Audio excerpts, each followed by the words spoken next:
Guys today आज हम prepare करने वाले हैं भारत के राष्ट्रीय प्रतीक। भारत के जो हमारे राष्ट्रीय प्रतीक है उन सभी को आज हम कवर करेंगे। ठीक है, सबसे पहले हम बात करते हैं राष्ट्रीय ध्वज की। राष्ट्रीय ध्वज यानी कि हमारा नेशनल फ्लैग, ठीक, तिरंगा। तिरंगा जो हमें सबसे प्यारा, अपनी जान से भी प्यारा, विजय विश्व तिरंगा प्यारा, झंडा ऊंचा रहे हमारा। ठीक, 22 जुलाई 1947 को जो है हमने तिरंगे को अपनाया। 22 जुलाई 1947 को हमें आज़ादी मिली।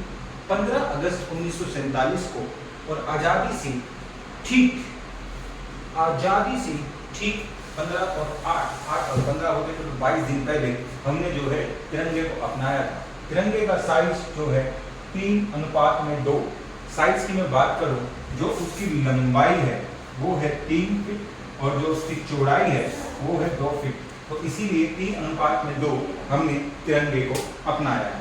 ठीक है, तिरंगे में जो पहला रंग है वो है केसरी। केसरी रंग बताता है बलिदान को। सफेद रंग जो शांति का प्रतीक है। हरा रंग जो कि हरियाली का प्रतीक है। और जो चक्र है, जो चक्र है, चक्र बताता है प्रगति को, प्रोग्रेस को, डेवलपमेंट को। कौन बताता है? जो चक्र है, जिसे हम अशोक चक्र कहते हैं, जो मध्य हमारे झंडे में होता है और जिसके अंदर तिलियां हैं, वो बताता है हमारे देश की तरक्की को, प्रगति को।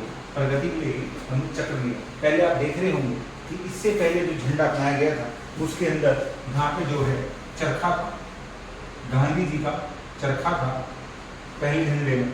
जो पहले झंडा आज़ादी के लिए उठाया गया था उसमें चरखा था।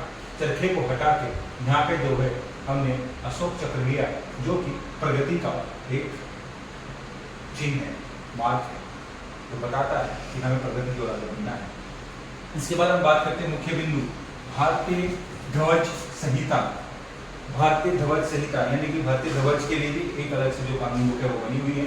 उस भारतीय ध्वज संहिता एक्ट यानी कि 2002 के तहत आम नागरिक अपने घर पर, निजी संस्थानों पर, सरकारी संस्थानों पर, मंदिरों पर, ठीक है, चौपाल पर इत्यादि के जो है ना झंडे को लगा सकते थे। उससे पहले किसी भी आम नागरिक का झंडा अपने घर पर या किसी निजी संस्थान पर या आपका जो है शिक्षा संस्थान पर या फिर आपका जो है चौपाल वगैरह में लगाना जो है ना मनाही थी। केवल आप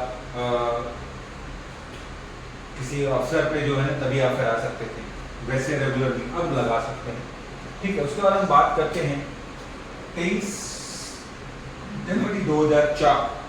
23 जनवरी 2004 याद रखना। 23 जनवरी जनवरी आपका सन 2002 में हमें ये मिला कि हम झंडा लगा सकते हैं। 23 जनवरी 2004 को हमें ये पता चला कि आम नागरिक, भारत कॉन्स्टिट्यूशन के जो एक्ट है, जो हमारा जो कॉन्स्टिट्यूशन का जो आर्टिकल है उसका 19A के तहत आम नागरिक भी झंडा फहरा सकता है।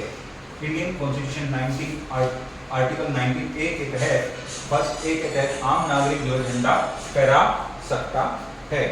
चलिए अब आगे बढ़ते हैं। नेक्स्ट हम बात करते हैं राष्ट्र चिन्ह की, यानी कि नेशनल मार्का। नेशनल मार्का राष्ट्र चिन्ह। आप सभी को पता है कि राष्ट्र चिन्ह हमारा क्या है? अशोक स्तंभ जो है हमारा राष्ट्र चिन्ह है। Thank you. ये अशोक स्तंभ है, ठीक है, जैसे कि आप देख पा रहे हैं ये अशोक स्तंभ है। ये हमारा जो है राष्ट्र चिन्ह है, नेशनल मार्का है, ठीक है। और जो सत्यमेव जयते है, ये क्या है? क्या है सत्यमेव जयते? क्या बताएंगे आप? राष्ट्रवाक्य, ठीक है। सत्यमेव जयते राष्ट्रवाक्य, जो कि मुंडक उपनिषद से लिया गया है। हमारा राष्ट्रीय चिन्ह क्या है? अशोक स्तंभ से लिया गया है। सत्यमेव जयते ही हमारा राष्ट्रवाक्य है, जो कि आप देखते होंगे कोर्ट वगैरह में सब जगह लिखा रहता है कि सत्यमेव जयते, हमेशा सत्य की जीत हो। ये मुंडकोपनिषद से लिया गया है, ठीक है। इसका कहना है कि हमेशा सत्य की जीत हो, ठीक है। नेक्स्ट हम बात करते हैं नेशनल एंथम, राष्ट्रीय गान की। नेशनल एंथम राष्ट्रीय गान की, जो कि 24 जनवरी 1950 को अपनाया गया था और जिसे लिखा था रविंद्रनाथ टैगोर जी ने। 24 जनवरी 1950 को इसको अपनाया गया, अंगीकृत किया गया और लिखा था रविंद्रनाथ टैगोर जी ने। और ये सबसे पहले गाया गया था 27 सितंबर 1911 को कलकत्ता अधिवेशन में। कांग्रेस के जो कलकत्ता अधिवेशन हुआ था 27 सितंबर 1911 को ये सर्वप्रथम गाया गया था। ठीक है, इसके बाद करते हैं हम राष्ट्रीय गीत। राष्ट्रीय गीत हमारा कौन सा है?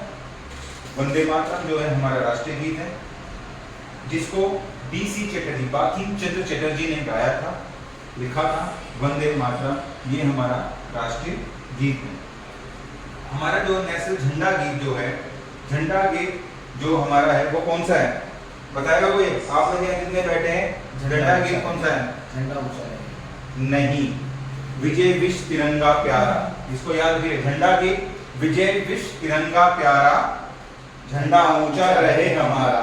ठीक है जी। बात ये श्यामलाल गुप्ता जी ने इसको लिखा था। 1950 को जो है ये कानपुर अधिवेशन में पहली बार गाया गया। 1950 कानपुर अधिवेशन में पहली बार गाया गया और 1938 का जो कांग्रेस हरिपुरा अधिवेशन हुआ था उसके अंदर इसे जो है ना झंडा गीत के रूप में अपनाया गया था। ठीक है, 1938 हरिपुरा अधिवेशन कांग्रेस अधिवेशन में झंडा गीत के रूप में अपनाया गया था। ठीक है, नेक्स्ट हम बात करते हैं राष्ट्रीय पंचांग की। नेशनल कैलेंडर हमारा जो है शक संवत 78 ईस्वी से जो शुरू हुआ वह नेशनल कैलेंडर है, जिसको अपनाया गया 22 मार्च 1957 को। आज आप सभी को पता होगा कि एक वर्ल्ड कैलेंडर के तौर पर हम न्यू ईयर कब मनाते हैं? अंग्रेजों की तरह 31 दिसंबर के बाद 1 जनवरी को, जबकि हमारा फाइनेंशियल जो है वो आता आपका ईयर होता है स्टार्ट 1 अप्रैल से, राइट। जबकि सच संवत के अनुसार जो हमारा लास्ट वीक ऑफ मार्च से हमारा न्यू ईयर स्टार्ट हो जाता है। ठीक है, बट 1 अप्रैल से हमारा जो फाइनेंशियल ईयर स्टार्ट होता है। तो इंडिया का जो ऑफिशियल कैलेंडर है वो हमारा जो शक संवत है वो हमारा स्टार्ट होता है अप्रैल से। कब से स्टार्ट होता है? अप्रैल से, जिसको हमने 78वीं ईस्वी में शक संवत जो है उस हिसाब से हमने अपनाया था। नेक्स्ट हम बात करते हैं, ठीक है, राष्ट्रीय पशु की। चलिए इसको आप नोट करो, फिर मैं रब करता हूँ। ठीक है, अब हम बात करते हैं यहाँ पे राष्ट्रीय पशु की। तो राष्ट्रीय पशु, चलिए अब हम बात करते हैं राष्ट्रीय पशु की।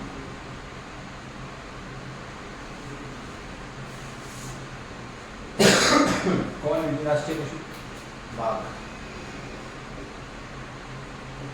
बाघ हमारा राष्ट्रीय पशु है। ठीक है, राष्ट्रीय पक्षी मोर। बाघ में प्रजाति है। ठीक है, पैंथर, टाइगर्स, लियानस, ये हमारी प्रजातियां हैं। पैंथर, टाइगर्स, लियानस, ये हमारी प्रजातियां हैं। राष्ट्रीय पक्षी जो है वो है मयूर, यानी कि मोर। मोर में भी जो प्रजाति है वो है पाओ क्रिस्टेटस। पाओ, ठीक है,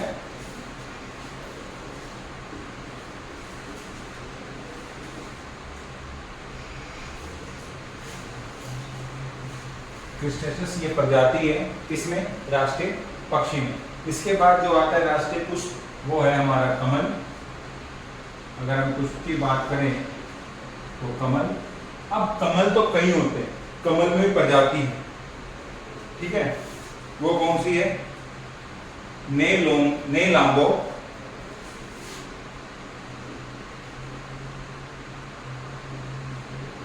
ठीक है, नेलांबो, नियोसिप्रा,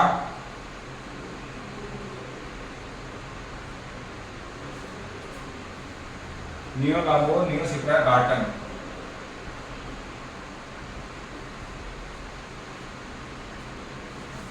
राइट। इसके बाद आपका जो है राष्ट्रीय वृक्ष जो है हमारा बरगद है। ठीक है, राष्ट्रीय जलीय जीव डॉल्फिन,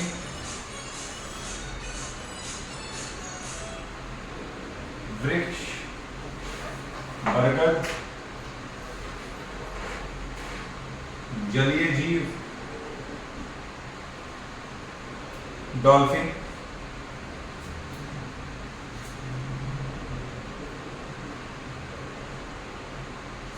ठीक है, और राष्ट्रीय विरासत पशु जो है आपका हाथी।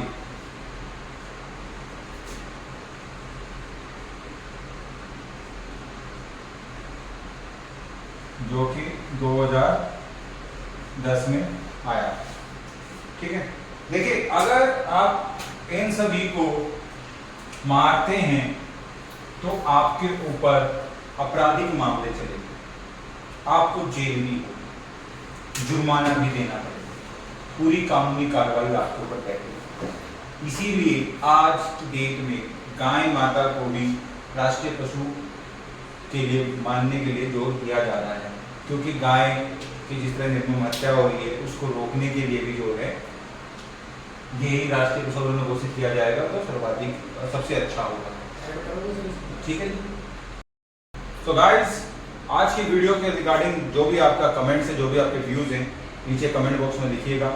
नीचे स्क्रीन पर जो आपके नंबर यहाँ पे शो हो रहा है, अगर आप पॉलिटिकल साइंस या किसी भी कोर्स की जानकारी लेना चाहते हैं जो कि आपके टारगेट को कंप्लीट करने के लिए, जो कि आपकी जॉब को कंप्लीट लेने के लिए, प्राप्त करने के लिए आपको कोर्स करना है, स्टडी करना है, या फिर फ्यूचर में आपको कोई एडवाइस चाहिए, तो आप नीचे स्क्रीन पे दिए गए नंबर्स पर संपर्क कर सकते हैं। आपका जो भी डाउट है उसका निवारण यहाँ पे करियर वर्ल्ड कैंपस पे किया जाएगा। तो चलिए गाइस, मिलते हैं नेक्स्ट वीडियो में, तब तक के लिए बाय बाय।